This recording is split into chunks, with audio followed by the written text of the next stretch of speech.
आपने निफ्टी का नाम तो सुना ही होगा।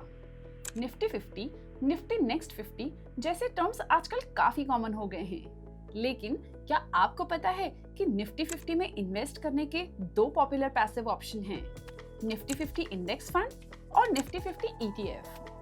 दोनों ही इंडेक्स को ट्रैक करते हैं, लेकिन काम करने का तरीका अलग है। आज के वीडियो में हम निफ्टी 50 ETF और निफ्टी 50 इंडेक्स फंड को डिटेल में समझेंगे। कैसे काम करते हैं, क्या डिफरेंसेस हैं और आपके लिए कौन सा चॉइस सूटेबल हो सकता है। What is a Nifty 50 ETF? सबसे पहले बात करते हैं ETF की, यानी एक्सचेंज ट्रेडेड फंड।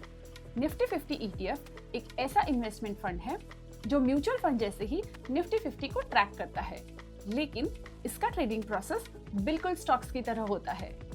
जैसे आप कोई शेयर या स्टॉक खरीदते हो, वैसे ही आप ETF का यूनिट भी स्टॉक एक्सचेंज से खरीदते हो via a demat account. Live market price के बेसिस पर ETF का प्राइस ऊपर या नीचे होता है।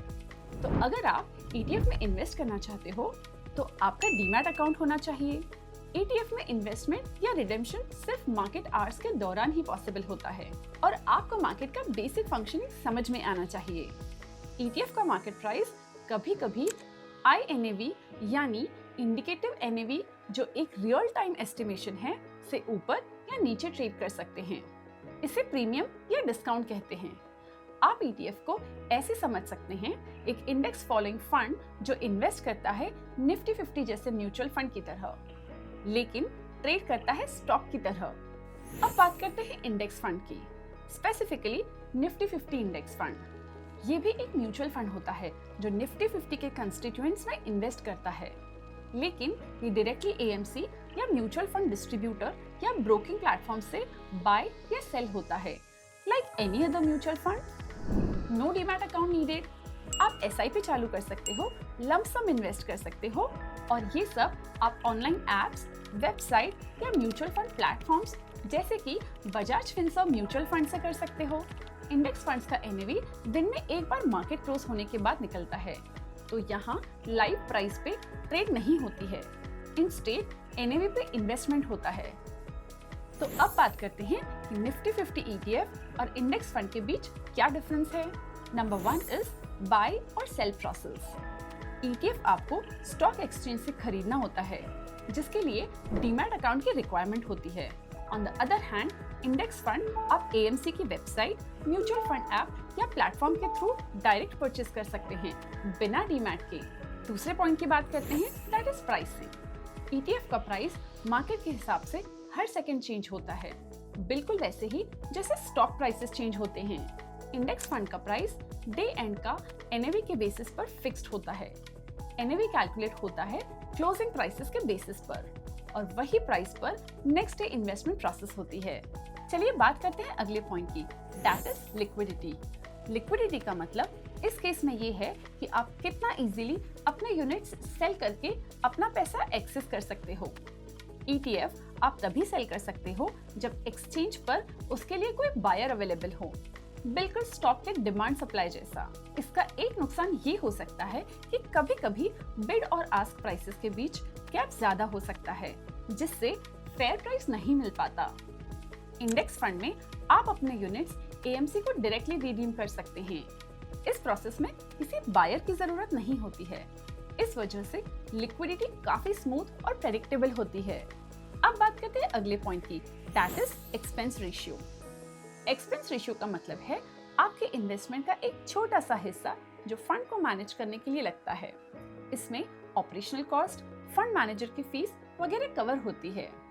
ETF का एक्सपेंस रेशियो यूजुअली लो होता है because of lower regulatory limit. Index fund का एक्सपेंस रेशियो कंपैरेटिवली थोड़ा सा ज्यादा हो सकता है, लेकिन दोनों का डिफरेंस मिनिमल ही होता है। Let's talk about next point, that is SIP option. Index fund में आप आसानी से SIP कर सकते हैं, ₹500 से भी। ETF में SIP option mutual fund platform जैसे कन्वीनियंट नहीं होता है। आपको हर महीने मैन्युअली बाय करना पड़ता है या किसी ब्रोकर के थ्रू SIP लाइक सेटअप करवाना पड़ता है। डिफरेंसेस तो देख ही लिए। अब इससे पहले कि आप डिसाइड करें कि आपके लिए कौन सा ऑप्शन सुटेबल है, एक चीज और बताना चाहूंगी। इन दोनों फंड्स के pros and cons. So let's start with ETFs के प्रोज। ये रियल टाइम प्राइसिंग पर डिपेंडेंट होता है। इसका एक्सपेंस रेशियो लो होता है। मार्केट आवर्स में कभी भी ट्रेड करने की फ्लेक्सिबिलिटी होती है। ये पैसिव फंड है जो एक्टिव इन्वेस्टर्स के लिए सूटेबल हो सकता है विद डीमैट अकाउंट। अब बात करते हैं ETF के कॉन्स की। डीमैट अकाउंट होना जरूरी है। SIP सेटअप टफ है और तो और लिक्विडिटी कभी कभी एक इशू हो सकती है। ETFs का INAV एक रियल टाइम एस्टिमेशन होता है जो through out the day update होते रहता है। ETF का प्राइस INAV से ऊपर या नीचे ट्रेड कर सकते हैं। इसे कहते हैं प्रीमियम या डिस्काउंट। ये बिड एंड आस्क स्प्रेड और लिक्विडिटी पर डिपेंड करता है। It's time to know index funds के प्रोज। बाय या रिडीम करना इजी है और डीमैट अकाउंट की जरूरत नहीं होती है। ये SIP फ्रेंडली है। Long term set and forget investing के लिए सूटेबल ऑप्शन हो सकते हैं। बिगिनर्स के लिए सूटेबल ऑप्शन कंसिडर किया जाता है। अब जानते हैं इंडेक्स फंड के कॉन्स। NAV दिन में एक ही बार क्लोजिंग प्राइसेस पर कैलकुलेट होता है। रियल टाइम प्राइस कंट्रोल नहीं होता। अब सबसे इम्पोर्टेंट क्वेश्चन ये है, how to choose between the two. अगर आप बिगनर हो और म्यूचुअल फंड के थ्रू सिंपल इन्वेस्टिंग करना चाहते हैं, अगर SIP चालू करना चाहते हो और आपके पास डीमैट अकाउंट नहीं है, तो निफ्टी 50 इंडेक्स फंड का एक सूटेबल चॉइस हो सकता है। It's simple, predictable and long term investing के लिए सूटेबल माना जाता है। लेकिन अगर आप एक्टिव ट्रेडर हो, ऑलरेडी डीमैट अकाउंट यूज करते हो, मार्केट समझते हो और रियल टाइम ट्रेडिंग की फ्लेक्सिबिलिटी चाहते हो, तो निफ्टी 50 ETF आपके लिए सूटेबल ऑप्शन हो सकता है। आप दोनों का कॉम्बिनेशन भी यूज कर सकते हैं। लॉन्ग टर्म SIP के लिए इंडेक्स फंड और शॉर्ट टर्म टैक्टिकल ट्रेडिंग के लिए ETF। निफ्टी 50 जैसे इंडेक्स में इन्वेस्ट करने के लिए ETF और इंडेक्स फंड दोनों ही सूटेबल ऑप्शंस हैं।